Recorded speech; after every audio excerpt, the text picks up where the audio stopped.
Welcome student, मैं हूं Tande sir. और आज की क्लास में हम थ्री फेज ट्रांसफार्मर पढ़ेंगे। आपको आज की जो क्लास है उसकी रिकॉर्डेड वीडियो, जो स्टूडेंट ज्वाइन नहीं कर पा रहे हैं उनको आज की क्लास की रिकॉर्डेड वीडियो प्राप्त हो जाएगी। इसीलिए मैं सभी स्टूडेंट से निवेदन करूंगा कि यदि किसी स्टूडेंट को कोई प्रॉब्लम आती है या कोई साउंड की प्रॉब्लम आती है या कोई अदर प्रॉब्लम आती है, तो आप निश्चित कर रहे हैं यदि कुछ छूट जाता है किसी का या किसी का नेटवर्क सही नहीं चल रहा है, जहां पर आप बैठे हैं वहां पर नेटवर्क सही नहीं मिल रहा है, तो आपको आज की क्लास की जो रिकॉर्डिंग है, क्लास की रिकॉर्डिंग आपको प्राप्त हो जाएगी। ठीक है, चलिए। ट्रांसफार्मर तो हम बहुत दिन से पढ़ रहे हैं और ट्रांसफार्मर में हमने सिंगल फेज ट्रांसफार्मर पढ़ा था। तो बेसिकली ट्रांसफार्मर क्या होता है? Transformer is the static device और ये Faraday's law of electromagnetic induction के प्रिंसिपल पर, म्यूचुअल इंडक्शन पर और सेल्फ इंडक्शन पर ये वर्क करता है। तो जैसे सिंगल फेज ट्रांसफार्मर वर्क करता है वैसे ही थ्री फेज ट्रांसफार्मर भी वर्क करता है। अब थ्री फेज ट्रांसफार्मर और सिंगल फेज ट्रांसफार्मर में अंतर इतना है कि सिंगल फेज ट्रांसफार्मर में एक फेज एक न्यूट्रल होता है। ठीक है, ये सिंगल फेज ट्रांसफार्मर में एक फेज मिलेगा और एक न्यूट्रल मिलेगा। लेकिन थ्री फेज ट्रांसफार्मर में आप देखेंगे तो थ्री फेज ट्रांसफार्मर में तीन फेज मिलेंगे, आर वाई एंड बी। तीन फेज मिलेंगे आपको। अब ये तीन फेज जो है, यही थ्री फेज जब किसी ट्रांसफार्मर में उसकी प्राइमरी वाइंडिंग थ्री फेज हो जाए और सेकेंडरी वाइंडिंग भी उसके थ्री फेज से कनेक्शन हो जाए उसका, तो ये थ्री फेज ट्रांसफार्मर होता है। बेसिकली हम जैसे आर फेज, वाई फेज और बी फेज, ये तीनों फेज को जब किसी ट्रांसफार्मर में एक साथ कनेक्ट करते हैं अलग अलग वाइंडिंग में, तो ये थ्री फेज ट्रांसफार्मर बन जाता है। थ्री फेज ट्रांसफार्मर बेसिकली हम यूज करते हैं तो इलेक्ट्रिक पावर जनरेशन में यूज करते हैं, ट्रांसमिशन में भी यूज करते हैं थ्री फेज ट्रांसफार्मर, और डिस्ट्रीब्यूशन में भी यूज करते हैं। ठीक है, तो ऐसे स्टूडेंट जिन्होंने माइक्स ऑन करके रखा है वो भी अपने माइक को म्यूट कर दें। ठीक है, चलिए। क्योंकि क्लास की रिकॉर्डिंग आपको प्राप्त हो जाएगी तो उसमें आपको भी प्रॉब्लम नहीं होगी। ठीक है, यदि कोई क्वेश्चन करना है तो बीच में क्वेश्चन आप कर सकते हैं, उसके लिए कोई दिक्कत नहीं, माइक ऑन करके। बट जैसे ही आप क्लास यदि कंटिन्यू चल रही है तो बीच में आप माइक को ऑन नहीं रखेंगे, क्योंकि आपका जो आसपास का जो बैकग्राउंड है उसका साउंड यहाँ पर सभी को सुनाई देता है। ठीक है, मोबाइल के डिस्प्ले में कुछ लिखेंगे नहीं। यदि लिखेंगे तो फिर ये आपको जो मोबाइल स्क्रीन है, ये जितने भी स्टूडेंट जुड़े हुए हैं सबके मोबाइल स्क्रीन में दिखेगा। तो मैं सभी को एडवाइस करूंगा कि आप मोबाइल की स्क्रीन पर कुछ नहीं लिखेंगे। ठीक है, चलिए। हम स्टार्ट किए हैं three phase transformer. Three phase transformer basically use करते हैं जनरेशन, सब स्टेशन में, ट्रांसमिशन में और डिस्ट्रीब्यूशन में, तीनों में यूज किया जाता है। क्योंकि हमें वोल्टेज को यदि बढ़ाना है या वोल्टेज को घटाना है तो हम ट्रांसफार्मर का ही यूज कर सकते हैं। अदर कोई और ऐसा सिस्टम है नहीं कि एसी के वोल्टेज को बढ़ाने और घटाने के लिए हम अदर कोई इक्विपमेंट का यूज करें। इनमें सबसे बेस्ट होता है ट्रांसफार्मर, और ट्रांसफार्मर से ही हम वोल्टेज को बढ़ा और घटा सकते हैं। ठीक है, और इसमें सिंगल फेज की में देखें और थ्री फेज में देखें तो थ्री फेज की जो इफिशियंसी होती है वो अच्छी होती है as compare to three phase में। तो सिंगल फेज ट्रांसफार्मर की तुलना में थ्री फेज ट्रांसफार्मर के अलग अलग एडवांटेजेस होते हैं। तो सबसे पहले जो एडवांटेजेस कि ये सस्ता होता है, मतलब थ्री फेज सिस्टम आपको थोड़ा सा सस्ता मिलेगा। ठीक है, चलिए। उसके बाद थ्री फेज ट्रांसफार्मर जो है वो स्पेस कम घेरता है। ठीक है, उसके बाद देखें तो इसका जो मेंटेनेंस है केवल एक ट्रांसफार्मर का करना पड़ता है। थ्री फेज ट्रांसफार्मर में खास बात यह होती है कि किसी एक ट्रांसफार्मर का ही मेंटेनेंस करना होगा। अब यदि अलग अलग फेज के लिए अलग अलग ट्रांसफार्मर यूज करें तो उसका मेंटेनेंस ज्यादा हो जाएगा। लेकिन थ्री फेज ट्रांसफार्मर में यदि एक ही ट्रांसफार्मर में एक ही कोर यहाँ पर है लगा हुआ है और उसमें तीन फेज की वाइंडिंग की हुई है, तो उसका जो मेंटेनेंस है वो अच्छा होता है, सस्ता होता है। ठीक, चलिए। तो एक चीज यह है कि थ्री फेज ट्रांसफार्मर में आप देखेंगे तो फॉल्ट यहाँ पर ज्यादा होता है, क्योंकि तीन फेज होते हैं इसलिए इसमें फॉल्ट भी ज्यादा होगा। सर ये ठीक है, स्टार्टिंग में सस्ता और क्या लिखा, दंड दक्ष लिखा, क्या लिखा है सर? यह सस्ता होता है और कम स्थान घेरता है। बाय द वे, आप थ्री फेज ट्रांसफार्मर की हम बात करें तो थ्री फेज ट्रांसफार्मर में डियर स्टूडेंट आपको पता होगा कि अलग अलग फेज के लिए यदि हम ट्रांसफार्मर का यूज करते हैं, अलग अलग फेज के लिए हम ट्रांसफार्मर का यूज करते हैं, तो हमें स्पेस भी ज्यादा लगेगा, लगेगा कि नहीं लगेगा। और दूसरी बात यह है कि महंगा हो जाएगा अलग अलग फेज के लिए यूज करेंगे तो। इसीलिए हम क्या करते हैं, एक ही बड़ा ट्रांसफार्मर ले लेते हैं और बड़े ट्रांसफार्मर में हम तीन कोर में तीन वाइंडिंग को लपेट देते हैं। यदि मेरी बात आपको थोड़ी समझ में आ रही होंगी तो ये कॉन्सेप्ट आपका क्लियर हो जाएगा। ठीक है, चलिए मेंटेनेंस की बात करें डियर स्टूडेंट, तो मेंटेनेंस केवल एक ट्रांसफार्मर का करना पड़ता है थ्री फेज ट्रांसफार्मर में, क्योंकि ये जो ट्रांसफार्मर है ये पूरे कोर है, और ये कोर में देखो एक फर्स्ट सेकेंड एंड थर्ड, तो तीन वाइंडिंग एक ही ट्रांसफार्मर में लगी हुई है। तो इससे हमें ये समझ में आता है कि थ्री फेज ट्रांसफार्मर में मेंटेनेंस इजी पड़ता है as compare to single phase, अलग अलग फेज के ट्रांसफार्मर के कंपैरिजन में। थ्री फेज ट्रांसफार्मर का फॉल्ट यहाँ होता है इसमें कि इसके एक फेज का ट्रांसफार्मर एक वाइंडिंग यदि ओपन हो जाए तो पूरा सिस्टम डेड हो जाता है इसमें, क्योंकि अनबैलेंस की कंडीशन आ जाती है। तो इसमें एक चीज हमें ये समझ में आना चाहिए बेसिकली कि थ्री फेज ट्रांसफार्मर के तीनों जो फेज हैं, यदि आप यूज कर रहे हैं तो तीनों फेज आपके काम करने चाहिए। यदि कोई एक फेज काम कर रहा है, दो नहीं काम कर रहा है, तो भी प्रॉब्लम क्रिएट होगी। यदि कोई दो फेज काम कर रहा है, तीसरा फेज काम नहीं कर रहा है, तो भी प्रॉब्लम है। मतलब तीनों फेज काम करना चाहिए, तभी ये सारी चीज संभव है। ठीक है, चलिए आगे बढ़ते हैं। अब ये आपको दिख रहा होगा डायग्राम में कि यहाँ पर थ्री फेज ट्रांसफार्मर में आर फेज, वाई फेज और ये बी फेज। तो ये मानकर चलिए ये प्राइमरी साइड है, और ये इस साइड दिख रहा है R2, Y2 एंड B2, तो ये सेकेंडरी साइड मान लीजिए आप। ठीक है, ये हो गया सेकेंडरी साइड। तो इस तरीके से आप प्राइमरी साइड और सेकेंडरी साइड, इसका बहुत अच्छा कॉन्सेप्ट ये होता है कि जब आप देखेंगे यदि ये तीन कोर है और ये तीनों कोर में प्राइमरी वाइंडिंग अंदर लपेटी जाती है, यदि थ्री फेज ट्रांसफार्मर को आप उसके असेंबलिंग देखेंगे तो आप को देखने मिलेगा कि जो उसका लिम्ब है, लिम्ब के ऊपर प्राइमरी वाइंडिंग करते हैं, फिर इंसुलेशन उसको पिलाया जाता है, फिर उसके ऊपर कवर चढ़ाई जाती है, आप देखेंगे एंथ्रेसाइट की, उसके ऊपर फिर सेकेंडरी वाइंडिंग को लपेटी जाती है, और प्राइमरी वाइंडिंग का टर्मिनल अलग निकालते हैं और सेकेंडरी वाइंडिंग का टर्मिनल अलग निकालते हैं। इस टाइप से थ्री फेज ट्रांसफार्मर का यूज किया जाता है, और उसका कंस्ट्रक्शन ऐसे इस तरीके से किया जाता है, और वाइंडिंग भी इस तरीके से ही की जाती है। अंदर प्राइमरी वाइंडिंग होगी, फिर उसके ऊपर इंसुलेटेड पेपर लपेटेंगे, फिर सेकेंडरी वाइंडिंग होगी, और फिर इसमें सेकेंडरी वाइंडिंग के टर्मिनल अलग निकालेंगे और प्राइमरी वाइंडिंग के टर्मिनल अलग निकालेंगे। इस तरीके से होता है। ठीक है, चलिए आगे बढ़ेंगे। बेसिकली ट्रांसफार्मर में एक और स्टूडेंट ज्वाइन हो रहा है, जय जय कुमार। बार बार आप क्विट नहीं करेंगे, क्लास से रिमूव नहीं होंगे बार बार। ठीक है, तो ट्रांसफार्मर की प्राइमरी और सेकेंडरी वाइंडिंग के कनेक्शन के आधार पर ट्रांसफार्मर को अलग अलग प्रकार से वर्गीकृत किया गया है, डिवाइड किया गया है। तो इसके टाइप्स यदि देखें थ्री फेज ट्रांसफार्मर में, तो थ्री फेज ट्रांसफार्मर के यदि टाइप्स की बात करें तो स्टार स्टार कनेक्शन होता है, डेल्टा डेल्टा कनेक्शन भी होता है, डेल्टा स्टार कनेक्शन भी होता है, और स्टार डेल्टा कनेक्शन भी होता है। ठीक है, फिर open star open delta delta connection भी होता है, और स्कॉट टीटी कनेक्शन भी होता है। तो ओपन डेल्टा डेल्टा जो कनेक्शन होता है, जैसे ये दिख रहा है आपको, ये कनेक्शन कौन सा है, ओपन डेल्टा डेल्टा कनेक्शन इसको कहा जाता है। ये है स्कॉट टीटी कनेक्शन।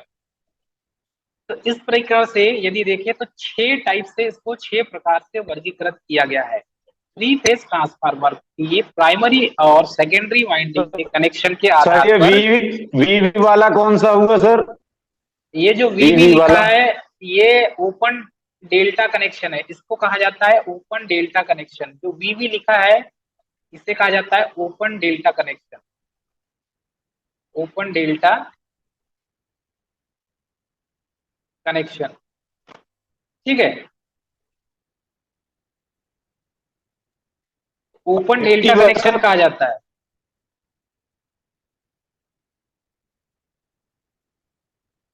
आप शुभ नाम क्या लिखते हैं?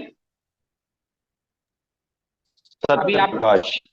सत्य प्रकाश जी, ये जो वीवी लिखा हुआ है इसी को ओपन डेल्टा कनेक्शन कहा जाता है। ओपन डेल्टा कनेक्शन मतलब कि ऊपर का यदि इसको हम डेल्टा बनाएंगे इस तरीके से, ठीक है, ये मानकर चलिए डेल्टा बन गया, तो ये वाला जो टर्मिनल है ये ओपन रहेगा, इसलिए इसको ओपन डेल्टा कनेक्शन कहा जाता है। ठीक है, सर ये टीटी वाला सर टीटी वाला। ये स्कॉट टीटी कनेक्शन है। जब इसको हम पढ़ाएंगे तब एक्सप्लेन करेंगे, पहले इसके नाम को जान लीजिए। जब उसको एक एक को पढ़ेंगे तब और अच्छे से आपको समझ में आएगा। आप कहोगे कि यहाँ पर टाइप्स में ही पूरा मैं एक्सप्लेन कर दूं, तो वो पॉसिबल नहीं है। आपको क्लास को कंटिन्यू चलने देंगे तो आपको एक एक चीज समझ में आएगी। ठीक है, चलिए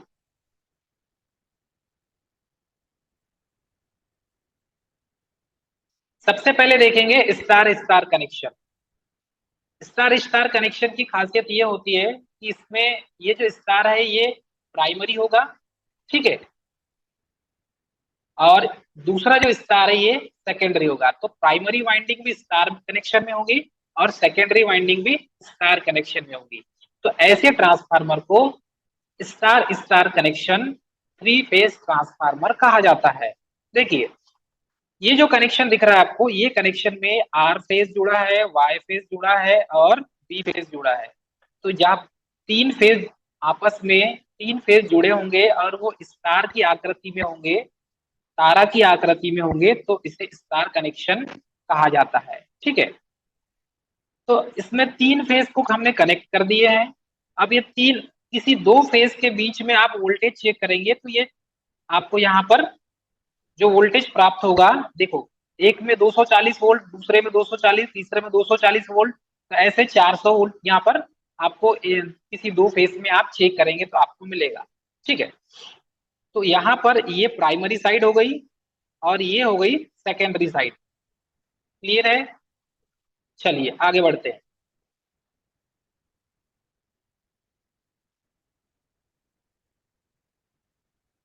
अब यहाँ पर देखें तो ट्रांसफार्मर की प्राइमरी और सेकेंडरी वाइंडिंग को हम स्टार स्टार में जब कनेक्शन कर देते हैं, किसी स्टूडेंट का मैसेज आ रहा है, ठीक है, ओके सर, हाँ, तो इसकी प्राइमरी और सेकेंडरी वाइंडिंग की बात करें डियर स्टूडेंट, तो प्राइमरी और सेकेंडरी वाइंडिंग में दोनों वाइंडिंग स्टार कनेक्शन में होंगे।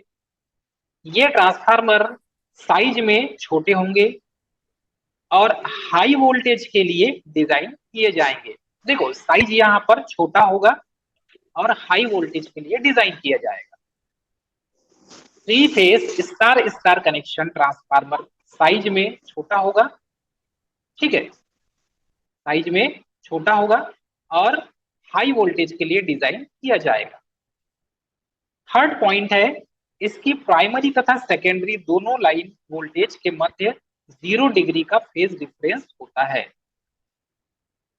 जब आप ट्रांसफार्मर की असेंबलिंग करते हैं तो जब असेंबलिंग होती है उस में अच्छे से जब आप देखेंगे तो प्राइमरी और सेकेंडरी दोनों वाइंडिंग के बीच में जो लाइन वोल्टेज होगा वो 0 डिग्री का फेज डिफरेंस में रखा जाता है।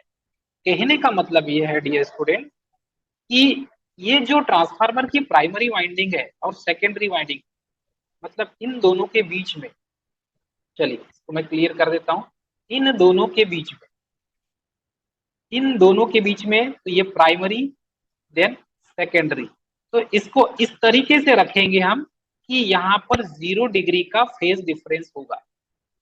ठीक है, 0 डिग्री का फेज डिफरेंस होगा। इस तरीके से रखा जाएगा इसे। क्लियर है? चलिए अब आगे बढ़ते हैं। एक चीज यहां पर आपको नोट करना होगा सभी स्टूडेंट को कि इस ट्रांसफार्मर का जो ट्रांसफॉर्मेशन रेशियो होता है वो हमेशा कांस्टेंट होता है, स्थिर होता है। इस ट्रांसफार्मर का ट्रांसफॉर्मेशन रेशियो कांस्टेंट होता है, स्थिर होता है। ठीक, अब वो कैसे होता है स्थिर? क्योंकि इसमें प्राइमरी वाइंडिंग और सेकेंडरी वाइंडिंग दोनों के जो टर्न रेशियो हैं वो इक्वलेंट मिलेंगे आपको। चलिए इसको थोड़ा सा समझते हैं।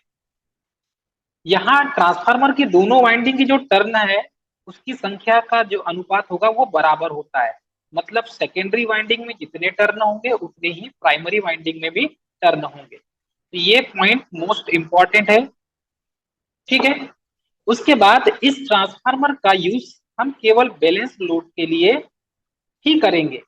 अनबैलेंस लोड में हम इस star star connection 3 phase transformer का यूज नहीं करेंगे। ओनली फॉर बैलेंस लोड के लिए ही इस ट्रांसफार्मर का यूज किया जाएगा। क्लियर है स्टूडेंट? असंतुलित लोड की स्थिति में यूज करने पर इसका जो टर्मिनल वोल्टेज है वो अनबैलेंस हो जाता है। टर्मिनल वोल्टेज अनबैलेंस हो जाता है और उसके कारण न्यूट्रल जो है उस न्यूट्रल में करंट फ्लो होने लगती है और ये फिर करंट फ्लो होने लगती है तो ये न्यूट्रल अनबैलेंस हो जाता है। ये समस्या बार बार आती है। ठीक है, जबकि यदि स्टार कनेक्शन बनाते हैं आप, स्टार कनेक्शन में यदि तीनों फेस बैलेंस में है तो जो न्यूट्रल पॉइंट होता है जिसे अर्थ कर देते हैं वो बैलेंसिंग कंडीशन में होती है। ठीक है, चलिए इसे फिर से क्लियर करते हैं हम। अब इसे समझने के लिए थोड़ा सा हम नीचे आएंगे।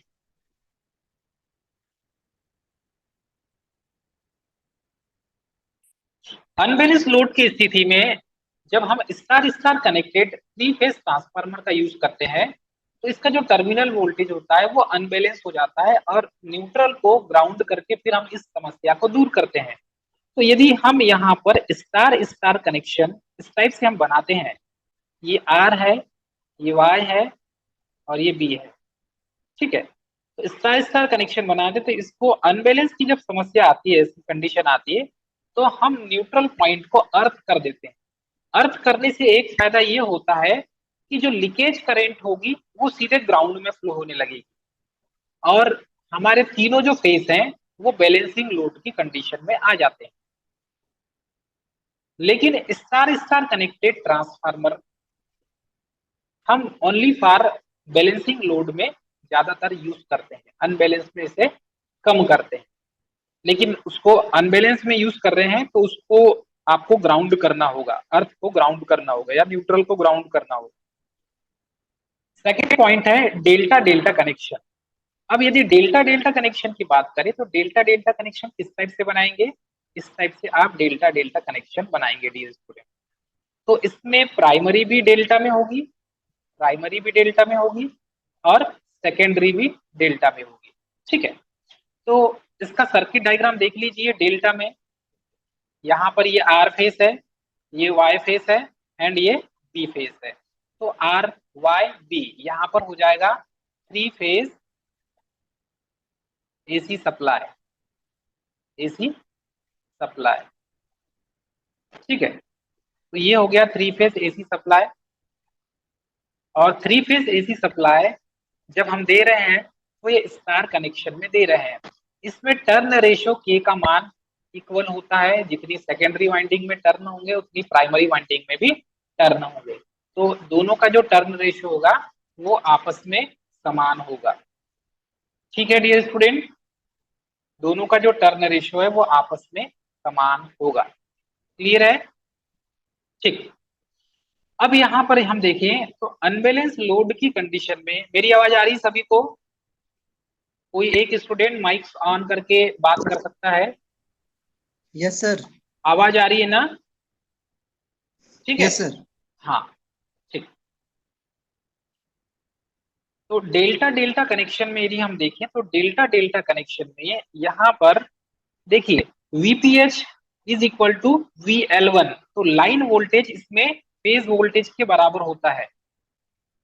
लाइन वोल्टेज फेज वोल्टेज के बराबर यहाँ पर लिखा हुआ है। ठीक है, जब आप देखेंगे तो सेकेंडरी साइड में भी जो लाइन वोल्टेज है VL1 is equal to VL2, तो यहाँ पर सेकेंडरी में भी R phase, Y phase and B phase, ये 3 फेज इसमें होते हैं। ठीक, चलिए इतना समझ में आ रहा है आप सभी को। एक चीज यहाँ पर देखने आपको मिलेगा कि स्टार स्टार कनेक्शन में भी नंबर ऑफ जो टर्न है, प्राइमरी वाइंडिंग में नंबर ऑफ टर्न और सेकेंडरी वाइंडिंग में नंबर ऑफ टर्न, ये दोनों बराबर थे। वैसे ही डेल्टा डेल्टा कनेक्शन में भी नंबर ऑफ टर्न्स प्राइमरी में भी उतने ही होंगे और सेकेंडरी में भी उतने ही होंगे। ठीक, चलिए एक खासियत इसकी ये होती है डियर स्टूडेंट, इसकी जो प्राइमरी वाइंडिंग और सेकेंडरी वाइंडिंग होती है दोनों डेल्टा डेल्टा कनेक्शन में होते हैं, स्टार कनेक्शन में नहीं मिलेंगे आपको, डेल्टा डेल्टा कनेक्शन में ही मिलेंगे। ठीक है, सेकेंड पॉइंट है, इसका जो ट्रांसफॉर्मेशन रेशियो होता है वो हमेशा स्थिर होता है और ट्रांसफॉर्मेशन रेशियो को हम के से एक्सप्लेन करते हैं। तो के इज इक्वल टू क्या होगा, इसमें 1 होगा। तो 1 होगा कहने का मतलब यह है स्टूडेंट कि प्राइमरी वाइंडिंग में भी टर्न उतने ही होंगे और सेकेंडरी वाइंडिंग में भी टर्न उतने ही होंगे, अलग अलग, किसी में ज्यादा, प्राइमरी वाइंडिंग में ज्यादा और सेकेंडरी वाइंडिंग में कम, इस टाइप से नहीं होंगे। ठीक है, चलिए इसके बाद इसमें आगे बढ़ते हैं हम। तो ये जो ट्रांसफार्मर होता है ये लार्ज साइज के लिए, बड़े साइज के लिए डिजाइन किया जाता है। बेसिकली जो डेल्टा डेल्टा ट्रांसफार्मर होता है ये बड़े साइज के लिए डिजाइन किया जाता है, लार्ज साइज के लिए या बड़े साइज के लिए डिजाइन किया जाता है और लो वोल्टेज के लिए डिजाइन किया जाता है। मतलब कि वोल्टेज का मान आपको इसमें क्या मिलेगा, कम मिलेगा और करेंट का मान इसमें अधिक मिलेगा। तो जहां पर हमें करेंट ज्यादा चाहिए और वोल्टेज कम चाहिए वहां पर हम डेल्टा डेल्टा कनेक्टेड ट्रांसफार्मर का यूज करेंगे। क्लियर है स्टूडेंट।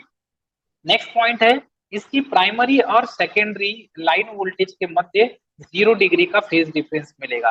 तो जैसे डेल्टा स्टार स्टार कनेक्शन में हमने देखा था उसमें भी फेज डिफरेंस 0 था, प्राइमरी वाइंडिंग और सेकेंडरी वाइंडिंग को इस तरीके से रखेंगे कि इसका जो फेज डिफरेंस होगा वो 0 होगा। तो प्राइमरी में भी और सेकेंडरी में दोनों के बीच का जो फेज डिफरेंस है वो 0 मिलेगा। चलिए जैसे हमने स्टार स्टार कनेक्शन में देखा था वैसे ही इसमें भी है। नेक्स्ट पॉइंट है कि इस ट्रांसफार्मर का जो यूज है वो अनबैलेंस लोड के लिए और बैलेंस लोड दोनों के लिए यूज करते हैं।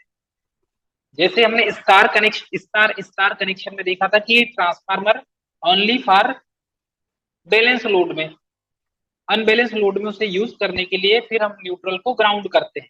लेकिन डेल्टा डेल्टा कनेक्शन की खासियत ये होती है कि हम इस ट्रांसफार्मर को अनबैलेंस और बैलेंस मतलब असंतुलित और संतुलित दोनों प्रकार के लोड में इसको हम यूज कर सकते हैं। लेकिन बेसिकली हम मैक्सिमम तौर पे देखा जाए तो डेल्टा डेल्टा कनेक्टेड जो ट्रांसफार्मर होता है वो अनबैलेंस लोड में ज्यादा यूज किया जाता है। तो इस चीज को आप नोट करेंगे, इसका यूज अनबैलेंस लोड में ज्यादा किया जाता है। There is most important point. चलिए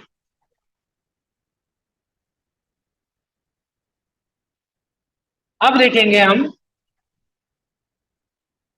स्टार डेल्टा कनेक्शन। अभी तक हमने स्टार स्टार देखा, डेल्टा डेल्टा देखा, अब हम स्टार डेल्टा कनेक्शन देखेंगे। तो जो स्टार कनेक्शन है ये प्राइमरी वाइंडिंग है और प्राइमरी वाइंडिंग स्टार में होगी और सेकेंडरी वाइंडिंग डेल्टा में होगी। ठीक है, तो ये जो है ये प्राइमरी साइड है और प्राइमरी वाइंडिंग स्टार में है, इसमें आर फेज, वाई फेज और बी फेज, ये तीनों फेज होंगे। ठीक है, तो इसमें फेज वोल्टेज जो है लाइन वोल्टेज के √3 गुना होता है। देखो यहाँ पर लिखा हुआ VPH is equal to VL1 upon √3। ठीक है, ये है √3, इसका फार्मूला यही बनेगा, phase voltage is equal to line voltage upon √3। ठीक है, अब ये इसमें दोनों के बीच में जो एंगल होता है वो 30 डिग्री का होता है। तो प्राइमरी साइड जो है स्टार कनेक्शन हो जाएगा और ये सेकेंडरी साइड होगा और ये डेल्टा कनेक्शन होगा। तो इसमें जब आप वोल्टेज इसका जो फार्मूला लिखेंगे तो इसमें VL2 is equal to VL1 upon √3 होता है। यदि ऐसा है तो ये एक प्रकार का स्टेप डाउन ट्रांसफार्मर होगा। चलिए थोड़ा सा इसको हम समझते हैं, मैथमेटिकली रूप से इसको थोड़ा सा समझेंगे आप।